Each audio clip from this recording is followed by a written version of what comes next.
प्रथम तराइन युद्ध में विजय के बाद सम्राट पृथ्वीराज चौहान का आत्मविश्वास चरम पर था।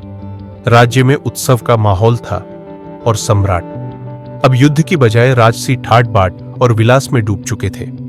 उधर हार से घायल मोहम्मद गौरी चुपचाप लेकिन योजनाबद्ध तरीके से अपनी अगली चाल चल रहा था। उसने अपनी सेना को फिर से संगठित किया, पहले से कहीं अधिक शक्तिशाली, संगठित और घातक।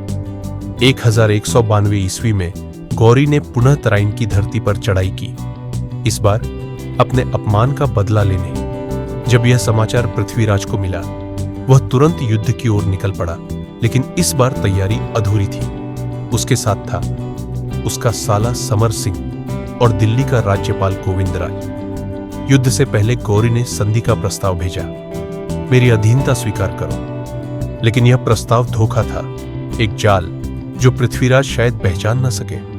पृथ्वीराज की सेना, जो संख्याओं में बहुत बड़ी थी लेकिन अनुशासन में ढीली।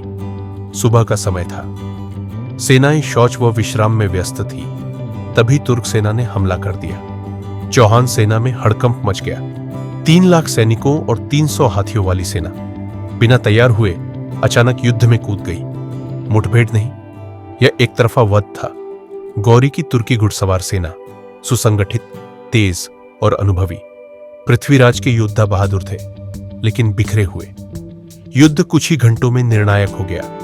हजारों भारतीय सैनिक मारे गए। पृथ्वीराज को बंदी बना लिया गया। बाद में उन्हें अफगानिस्तान ले जाया गया और वहीं उनका अंत हुआ। तराइन का यह दूसरा युद्ध केवल एक पराजय नहीं थी, यह भारत के मध्यकालीन इतिहास का वो मोड़ था जहां से गुलामी की दास्तां शुरू हुई। इतिहास यही सिखाता है कि हर विजय के बाद सतर्कता जरूरी है, क्योंकि शत्रु आपकी जीत से नहीं, आपकी लापरवाही से जीतता है। तराइन का दूसरा युद्ध सिर्फ युद्ध नहीं था, वो था भारतीय सामर्थ्य का पहला बड़ा पतन। और यही कारण है कि हर भारतीय को यह युद्ध याद रखना चाहिए, क्योंकि इतिहास भूलने वाले ही उसे दोहराते हैं।